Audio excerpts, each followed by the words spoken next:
Well, good evening, everybody. Thank you so much for being here. And I thank Professor Doria for allowing me to be here, for inviting me.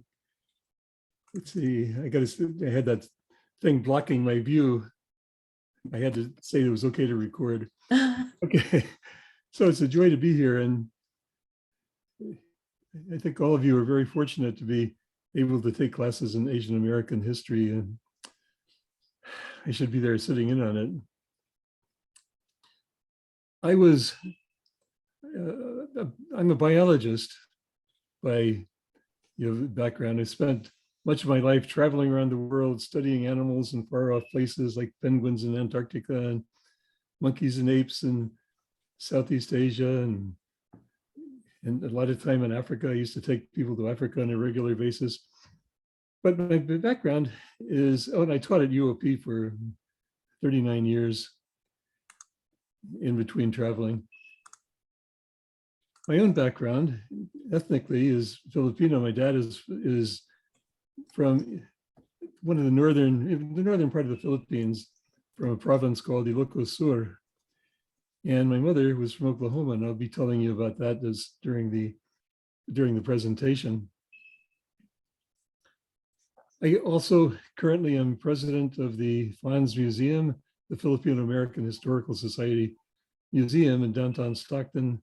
We've been pretty much closed during the pandemic. Ordinarily, before the pandemic, we were open only on weekends. And we hope to start being open on weekends again. Meanwhile, we're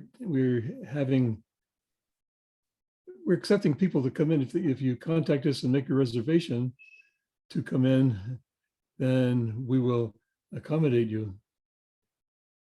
So we used to have more visitors than docents. Now we have more docents and visitors generally, because little groups would call in, a couple at a time. But it's been great. What I'm going to be talking about tonight is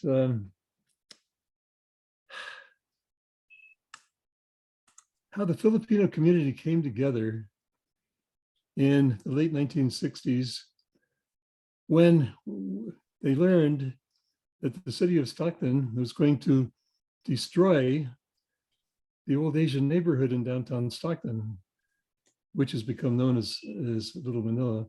Oh, Dr. Tenaza, just before you begin, hi, Summer, you have your hand up. Did you have a question? Oh.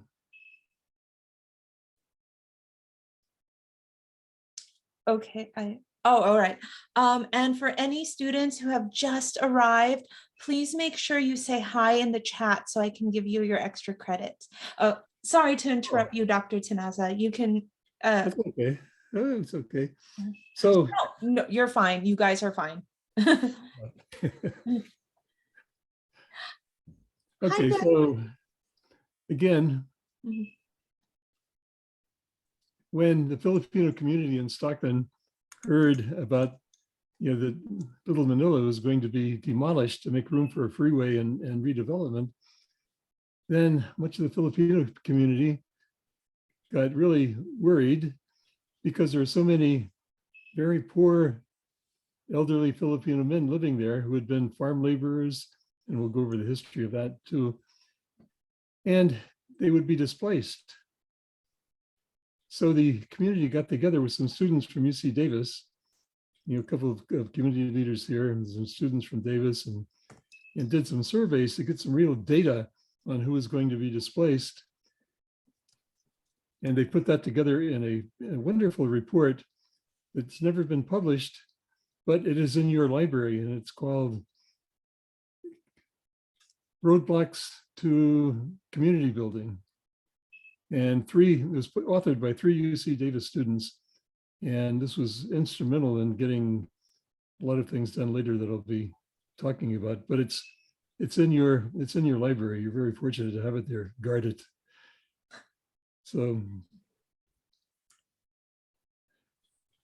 the community got together then, and 10 organizations, there were 40 Filipino organizations in Stockton at the time.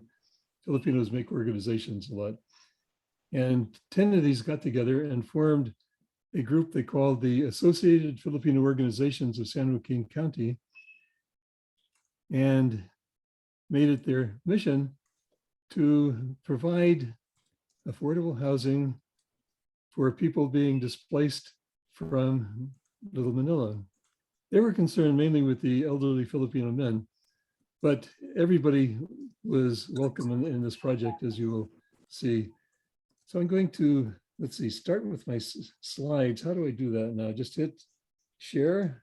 Yes, share screen. Oh, but I forgot to, okay, you have to, whoops. All right, here we go. Hello, Allison. Nice to see you. So this page was taken from the newsletter of the Filipino American National Historical Society a couple of months ago. I and a couple other people wrote this story about the Filipino Center, and then it was the history of, and it was reprinted in AM, what's the name of that magazine? The Asian American something, Living Today, AMA Living Today. So the story is there in print. It was a big deal when and this is the cover of that particular magazine. I'll talk more about it later. So there's Stockton. The location of Stockton is by that little red dot in the middle of the Central Valley of California. And the reason that all these Filipinos came from the Philippines to California, or from Hawaii, some of them stopped in Hawaii to work in the cane plantations first. They came here to work in agriculture, and maybe all of them didn't intend to do that, but most of them ended up doing that. So that's why the Filipino Center is in Stockton, because of this concentration of Filipinos. The first Asians to come in California in numbers, that come to America in numbers, were the Chinese. The first Filipinos actually arrived in 1587, but it was just a brief stop on a Manila galleon. The Chinese were the first to come in any numbers, and they came by the thousands in the 1800s to mine for gold. They had a lot of trouble trying to do that because of hostility by other miners towards the Chinese, and a lot of them got driven out of the gold mines. But after the mining, after they were done with mining, they went to work and built the railroad, at least the western part of the Transcontinental Railroad. 85% of the workers building the railroad were Chinese immigrants. When the railroad was completed, there was another big project that needed being done. And this is because the great delta, the San Joaquin Sacramento Delta of the San Joaquin Valley, was a big marsh. And California had just become a state in 1850.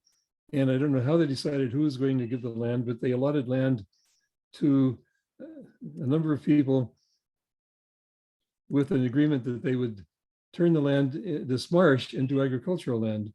So they got the Chinese to do it. After the Chinese built the railroad, then they turned this giant marsh into agricultural land. And interestingly, this is something that people in China had been doing for 5,000 years, turning inland marsh, riverine marsh, into farmland and land for settlements. They did it all using hand tools and horse-drawn implements. They built 1,100 miles of levees, which produced scores of islands. There are nearly 200 islands out there now. This is a picture of a map of some of the islands, just showing how the Chinese levee builders created these agricultural islands. So you had this rich agricultural land, all surrounded by water, plenty of irrigation water in this rich land. And then the people that got the land from the government needed people to work it, and they hired Chinese again. So Chinese immigrants were doing the agricultural work until 1882, when the Chinese Exclusion Act was enforced, and no more Chinese were allowed to immigrate, no more Chinese laborers. They still allowed business people, but not laborers. to immigrate. Then Japanese immigrants took over the work, but that only lasted until 1907, when something called the Gentleman's Agreement between the governments of Japan and the United States went into effect, excluding Japanese laborers too. Oh, I had this little sign down at the bottom about warning the next slide might be disturbing. But interestingly, we went to war with the people of the Philippines in the late 1800s. We called it the Spanish-American War. But in the Philippines, we never really fought the Spanish at all, but we wanted this Philippines for a colony. So the Spanish-American War was the ruse to get in. The Spanish and Americans had one battle, and it was a setup. The two sides agreed, the Spanish general and the American officer in charge of the American forces agreed that they were going to have a bloodless battle. They got the Filipinos to cooperate. The Filipinos were almost independent. This is totally another story, but they've been fighting Spain. They're almost dependent from Spain. So the US had to hurry because we wanted Philippines as a colony. So we had to hurry and get there. And we did. And though the Filipinos were able to win over Spain, they were not able to win over America because the US had repeating rifles. These were new at the time. Heavy artillery, especially from ships, Gatling guns, these hand-cranked machine guns. So they tortured, killed people, and made the Philippines a colony of America. Now, when the Philippines became a colony, Filipinos were able to come to America or Hawaii, American territories like Hawaii, freely, and we wanted them to because we needed farm workers. So the first farm workers were recruited by the Hawaiian Sugar Planters Association to come to Hawaii, starting in 1906.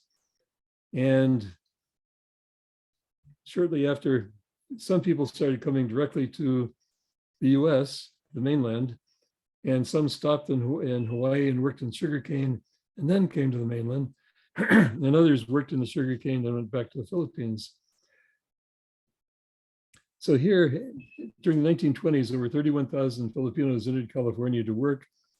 They were mainly single and mainly young men. So we had all these single young men. They became farm workers, like these asparagus cutters near Stockton. I'll skip over the sightings of Duffy Act. The Filipinos men, though they were poor field workers for the most part, they liked to dress sharply. So they'd get dressed up and go out to places where they could meet. It would just go out to places like to play pool or to meet women.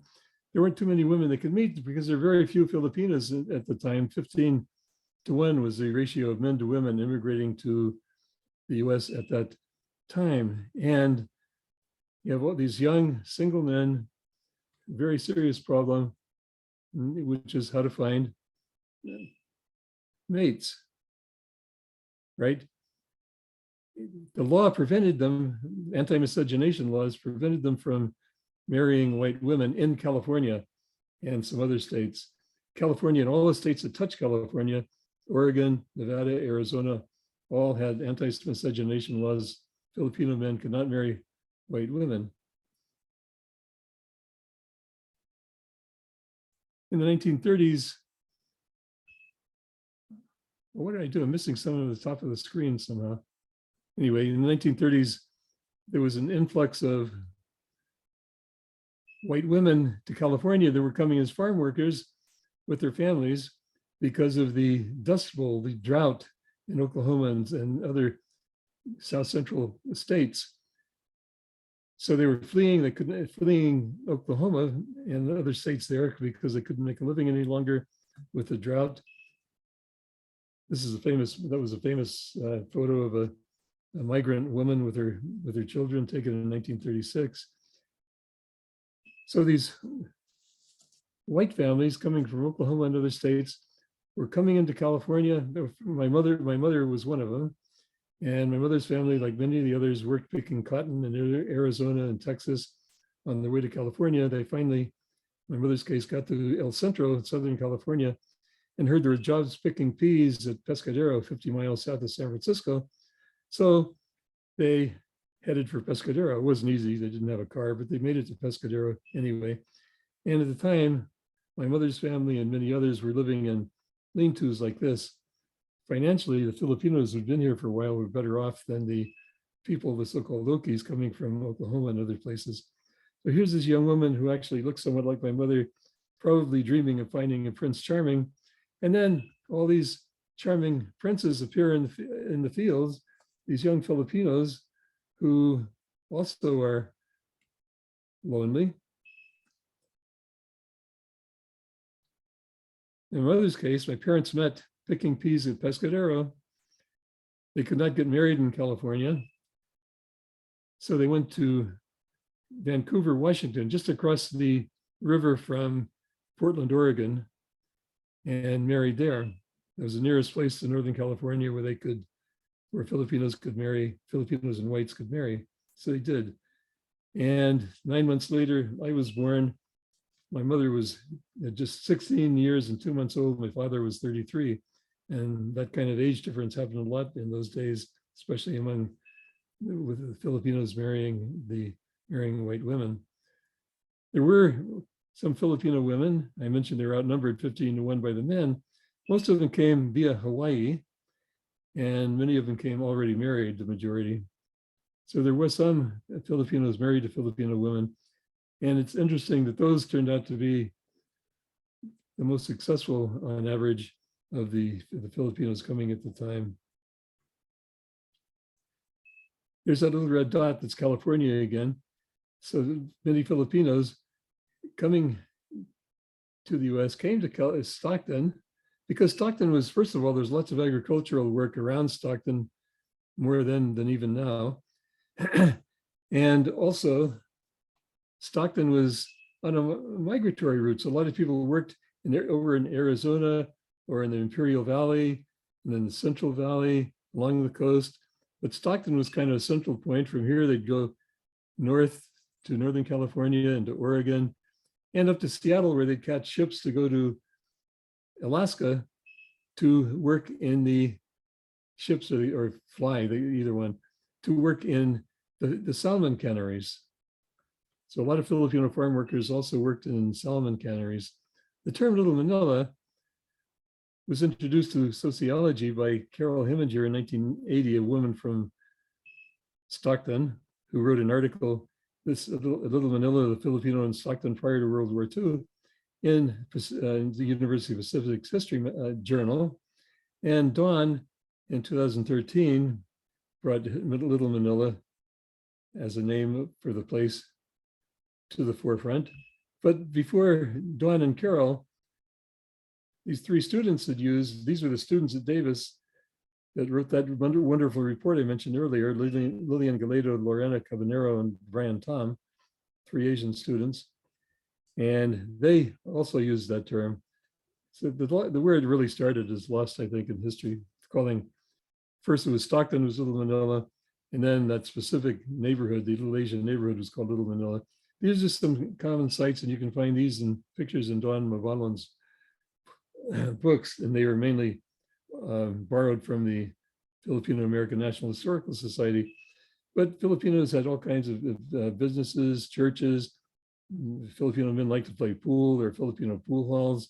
A lot of the farm workers lived in inexpensive hotels in town. Many of them lived on the farms too.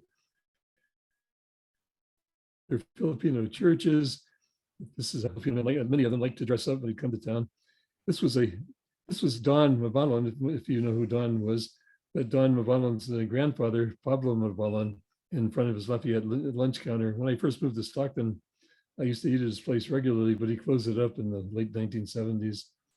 Barbershops, more pool halls, and some Filipinos became, a lot of Filipinos were farm workers, right, laborers, but some became labor, what's the word for them, like labor agents. So they would hire Filipino men to work for them, and they would subcontract them to workers and drive them back and forth from where they stayed to the fields where they worked. So here's the Little Manila neighborhood outlined. And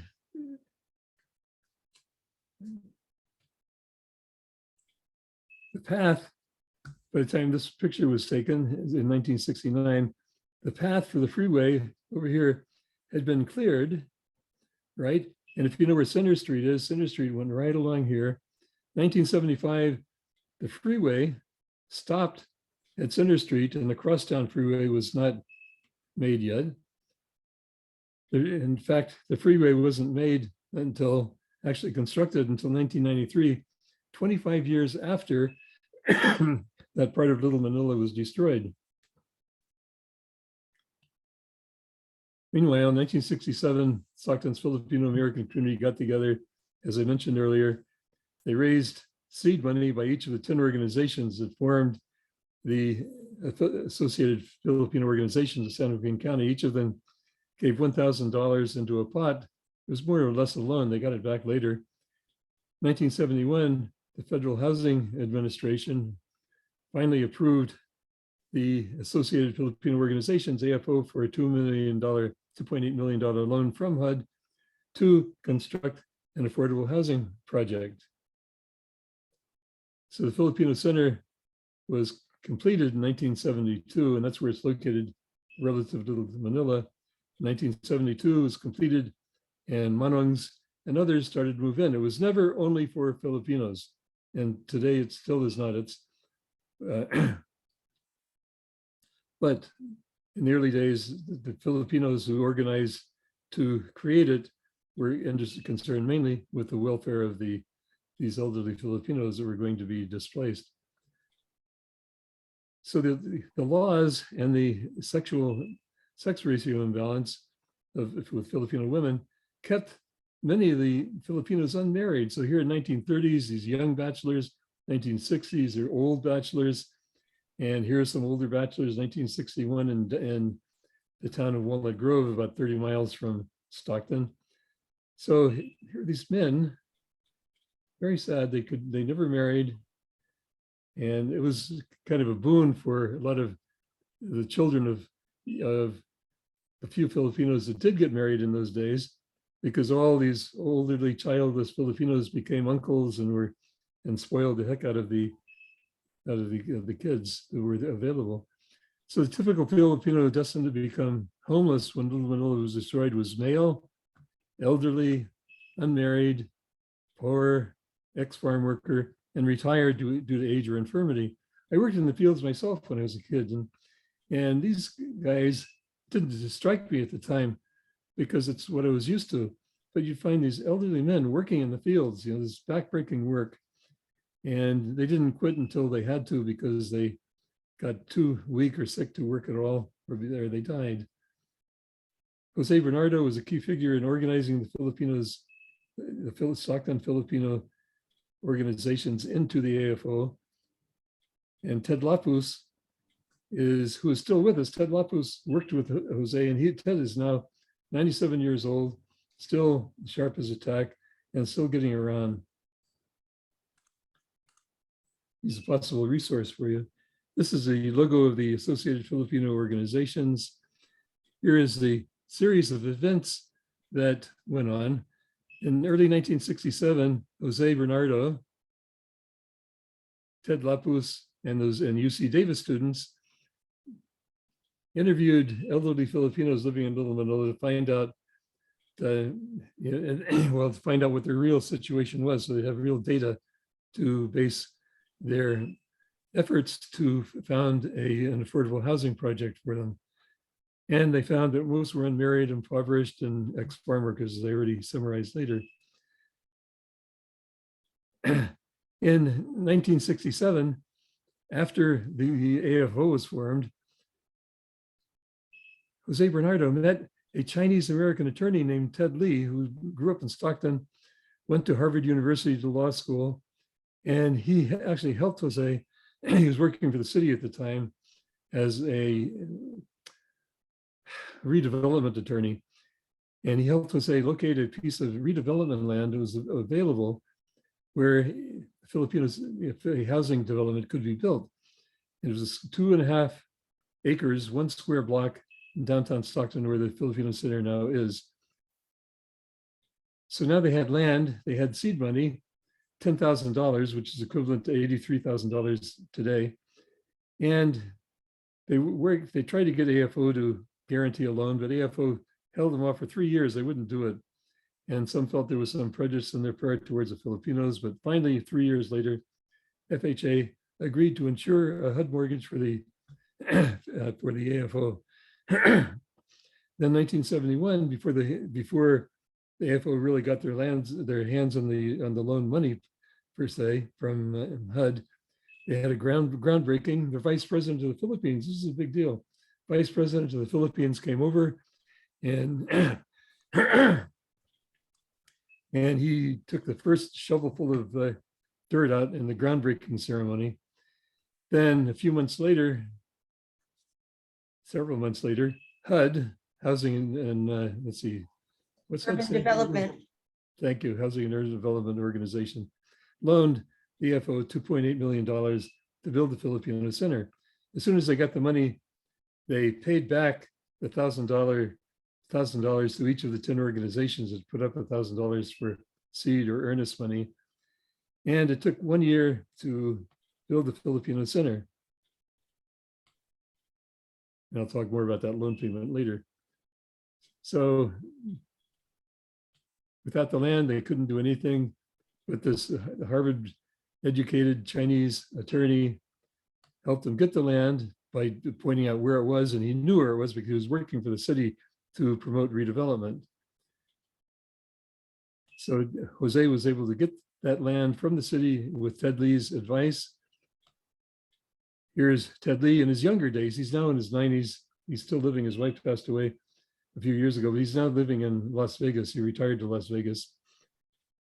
And he was a good man. He became very wealthy too in real estate business. So here is the land that was given to the AFO to build a Filipino community center and affordable housing.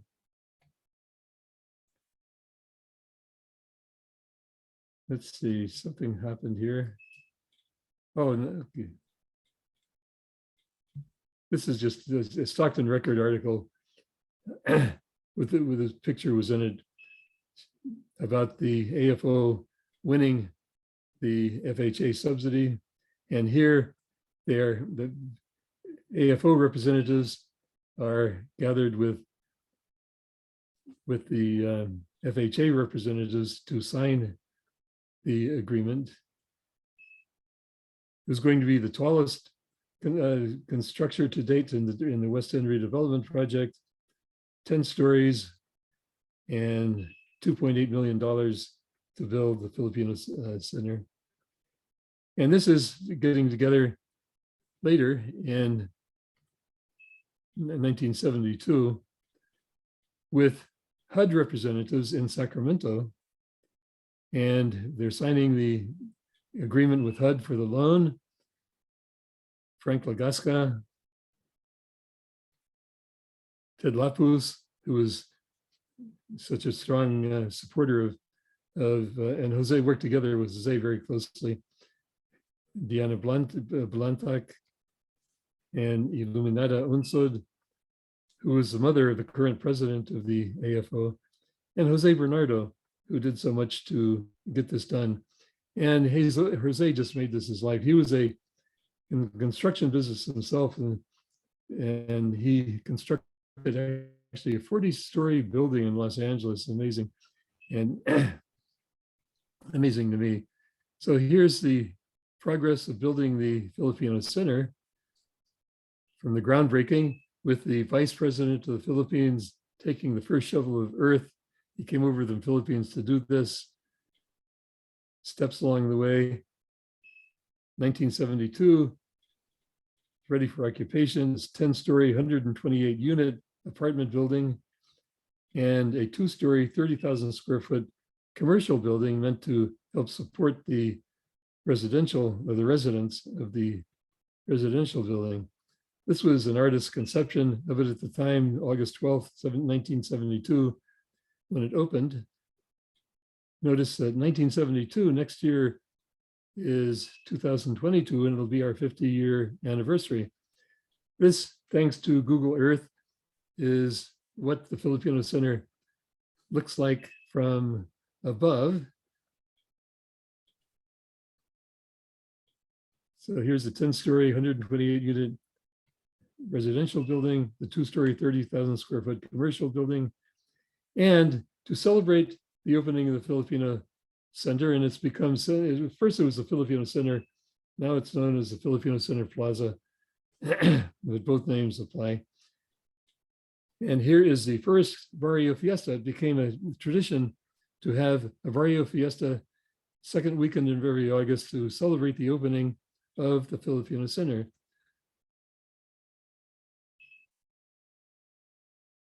So most years since 1972, there has been a Barrio Fiesta. We've missed some. So 2018 was the 46th Barrio Fiesta. 1992 was the 20th Barrio Fiesta, 20 years after opening the Filipino Center.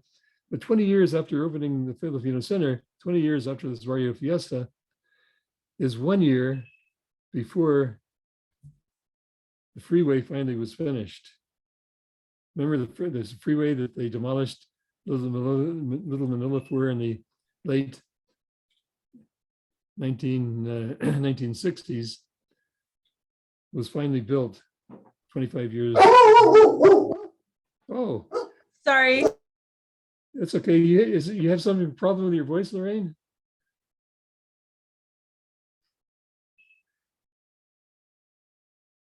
Wait for Lorraine's putting her friend in away somewhere. So here's the freeway. There's Little Manila.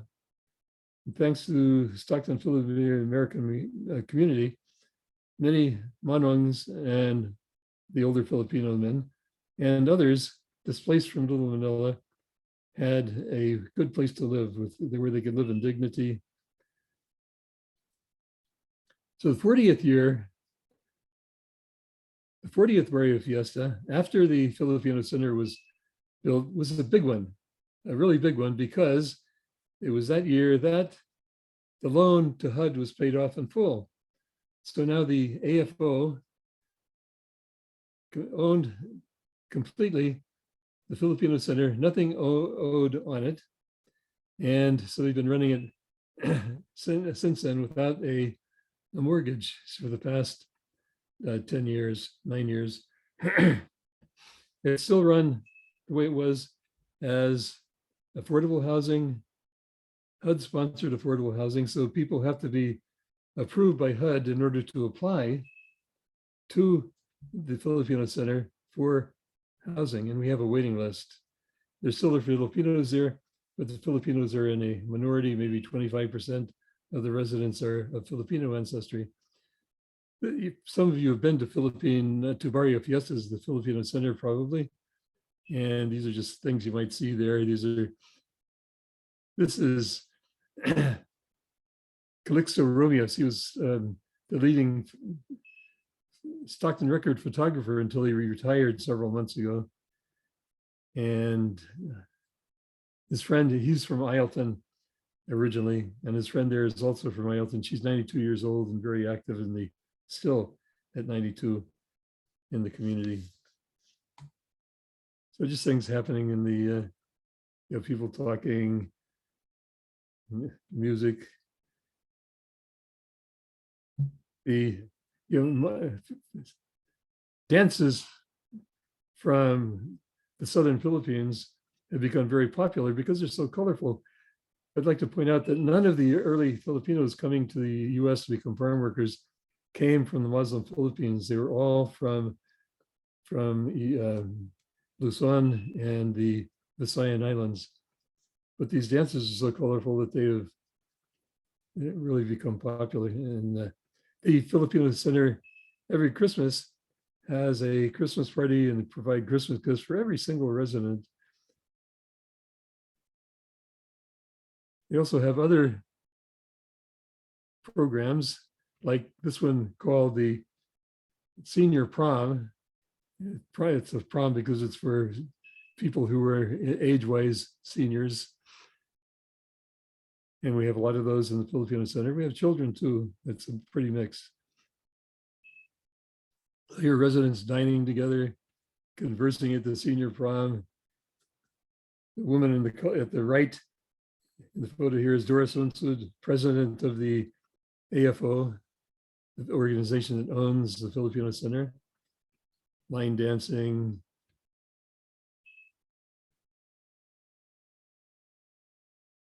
Rose White, she was phenomenal. Rose just died last year at 90 or 91. But at 90 years of age, Rose was still dancing, never missing a party. And one day at the Filipino Center, her life ended, but she seemed to have a happy life at the Filipino Center.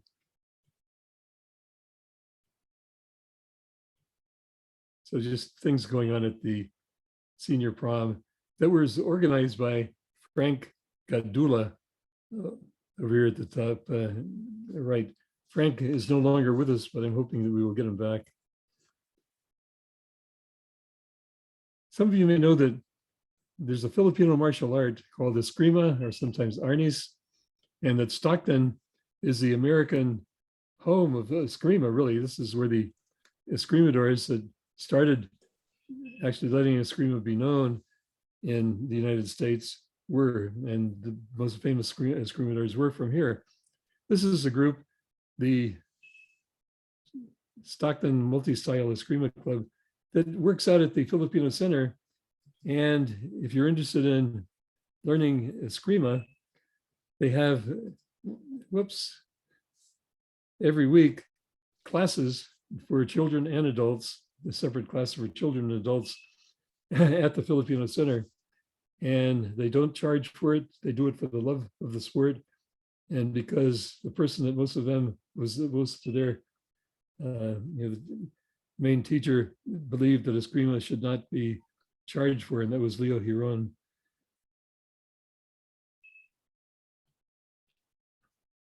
They're putting on a show, just practice for at the Barrio Fiesta. This is practice in the Filipino Center. The Filipino Center, the AFO, award scholarships annually. This year we didn't because of the pandemic. The previous year we gave out five scholarships, I believe. They're small, $500 each, but it's a little help to buy books at least, and to recognize the accomplishments of high school graduates, Filipino high school graduates in Stockton and vicinity.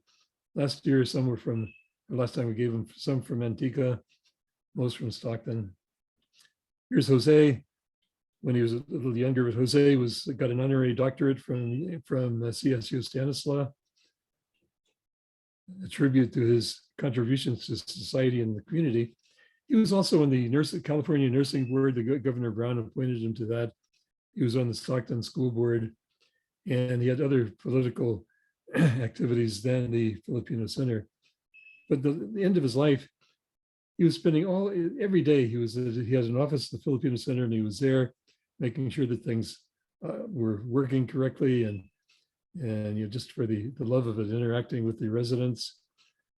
He always stayed a very humble man. These are representatives of the 10 organizations that form the original organizations of the AFO: the Manuel Rojas American Legion, Post 78, Filipino Women's Club of Stockton, Manuel Rojas Women's Auxiliary, Santo Niño Filipino Classic Association, the Filipino Medical and Allied Professional Association, FilNAPS we call them, Sons of Santa Catalina. There are lots of hometown Filipino groups from particular towns or regions of the Philippines. And if you're Filipino descent and you don't know about them, I'm sure you can find one that matches up with your hometown. The Filipino American Educators, now known as AFAE, Association of Filipino Americans in Education, the Filipino Cultural and Educational Society, Filipino Catholic Association, Associated Filipino Youth Organization, and they all put up money to help the AFO get the loan that they needed to build the Filipino Center. And here's Jose and some words he had to say about the Filipino Center. It's brought it's captured the attention of the outside world. You've brought attention to Filipinos. Suddenly we became visible. I don't know about your screen, but the right portion of mine is cut off right now. So people in the community have seen what we, the Filipino community, can do. All of a sudden we become part of the community. Jose's love and respect for the Filipino pioneers and the rest of the community drove him to make the Filipino Center a reality. He had lots of help. Jose,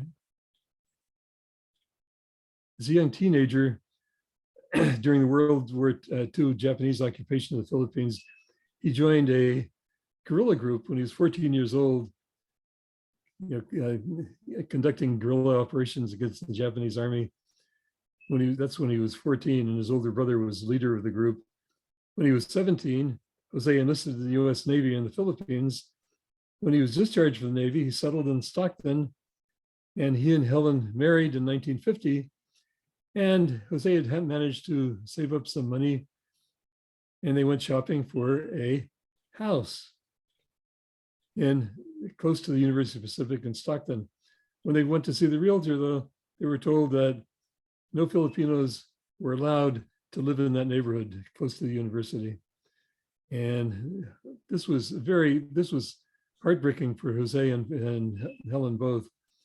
But they took it in stride and went to South Stockton, where Filipinos were allowed to live, bought a lot, and built a house there that until now is still the residence of the Bernardo family. Jose died a couple of years in I'm losing track of time. He died a couple of years ago, 3 years ago.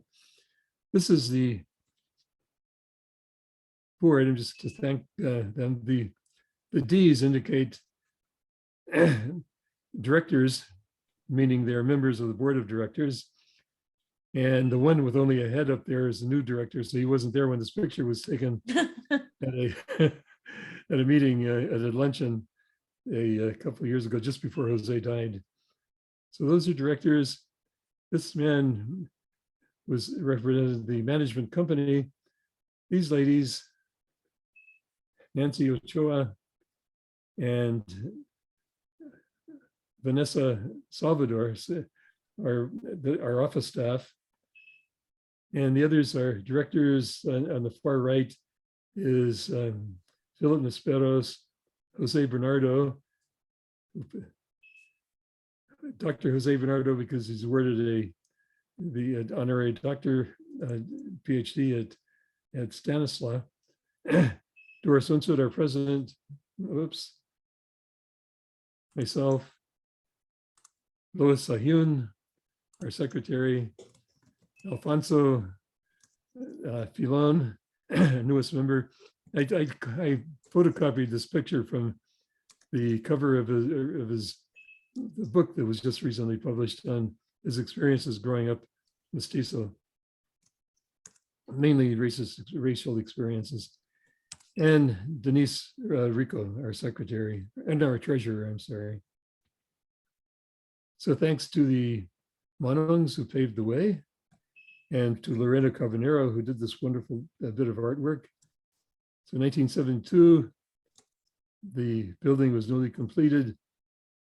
2021, this is how it looks today. It still looks lovely, but it's getting old, and so it needs a lot of upkeep. Jose actually had some input into design of the building, and he made sure that it was made of the exterior walls are cinder block, so they would be fireproof. But it cost $2.8 million to build the Filipino Center, the residential plus the commercial building, and it's going to cost more than that to do the upgrades that it needs now. Whoops. So next year is our 50th anniversary, is the Golden Jubilee. We're going to have a celebration at the Stockton Golf and Country Club. It's going to be a dinner on August 20th, 2022. For reservations or information, you can contact Lois Sahun, our secretary, and here's her email address. And I understand this video is going to be put online. So if you missed the email address now and want it later, you can probably obtain it from the video. Yes, So yes, it'll definitely be put online. So thank you so much for the information, Dr. Tenaza. well, thank you so much for allowing me to be here, and I hope to see some of you at this celebration. I might mention we're planning, depending on COVID circumstances, to have a barrio fiesta next year again, because we've skipped the last couple of years, but we're going to have it after this celebration, so it'll probably be in September, the barrio fiesta.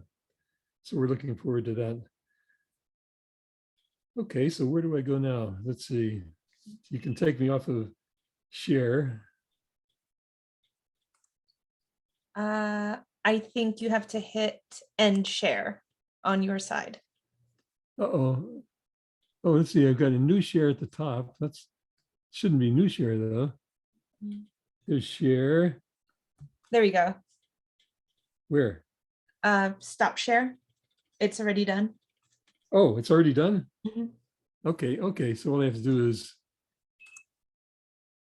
I don't want to, let's see. I want to close this somehow, Mhm. but I don't know how. How do we get that out of the way? Oh, so from Lily, she said, thank you so much for the presentation. So much rich history in our very own Stockton. Yes. And, thank you. Can you tell me how to get this? Can you see the screen that I see? I see a big screen covering my face. I don't see that here on my side. Uh-oh, it says desktop 1, PowerPoint, whiteboard. I don't know how to get rid of it. Oh, well, that's okay. If anybody has questions, it'd be, oh, look, all I have to do is slide it. Now I see you. Okay. So, Are there any other questions or comments or? yes, you can see it right here in the chat. So Lena wishes that it wasn't torn down. We lost so much with that. Yes. Yes, we did. And Little Manila Rising has made an effort to have some of the old buildings preserved, but it's been a battle with the city of Stockton. And so most of it is gone, but we have to applaud Little Manila Rising for working on that. And some of you may be involved with Little Manila Rising too. If not, you can get involved. They have some good programs going on. And Don Mabalon, along with Dylan Delvo, was the founder of, first they called it the Little Manila Foundation, then they changed the name to Little Manila Rising. But Don Mabalon was a real hero of our community. And in the beginning, she was associated with FONS, the organization that I run the museum for. And later she branched off on her own to start the Little Manila Foundation with Dylan. And they've done very well. They've got a good following. So Allison wants to thank you so much for taking the time to talk with us.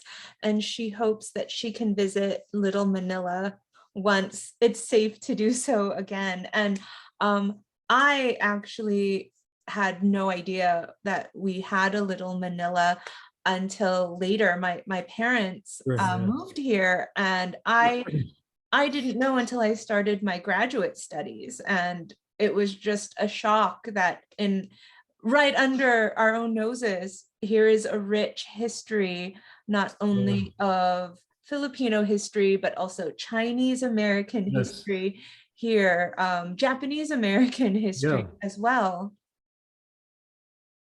Yes, right behind the Filipino Center on Commerce Street is it started out as a building, started out as a Japanese hospital during the flu pandemic of 1913, 1919, somewhere there. And they had a hard time being treated, and they started their own medical facility to do that. And now it's another affordable housing complex right next door to us. Oh, the 1917 Spanish flu pandemic. It must be, yeah, it's right around, yeah. I think there was, yeah, okay, that's in that era. Mhm. And, oh, I want to encourage you also to visit the museum when you have a chance. And if you have the time, the museum's not open because of COVID. Look us up in the phone directory, the Filipino American National Historical Society Museum, and call, and somebody will get back to you and schedule an appointment. Oh, I will definitely look that up and put it on our class canvas so Oh, they good. can take a look at that. But thank you so much, Dr. Tenaza. That was a really great presentation. I love all the pictures. Our very own Stockton record was there recording our history. Yes. Unfortunately, our Stockton record is really thinned down. It's no longer called Stockton record either. Oh, oh my gosh, I'm showing how old I am. Now it's the record, and it's anyways, it's all we have in Stockton, and local news, no local TV channels. I also want to thank Deborah Louie so much for organizing this and putting us in contact and doing all of the hard work. Thank you so much, Deb. Thank you so much, Epic, for giving us a chance to listen to Dr. Tenaza, because I honestly didn't know half of these wonderful things that he told us tonight.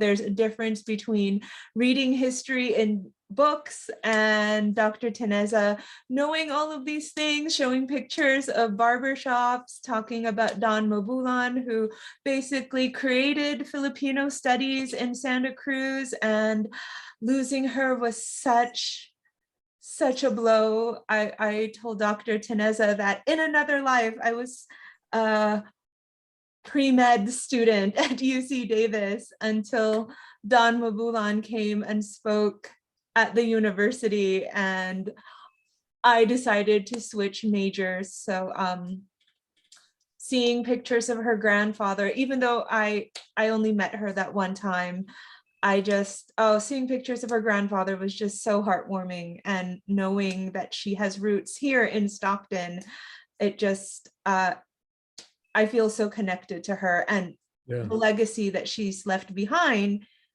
in our own community.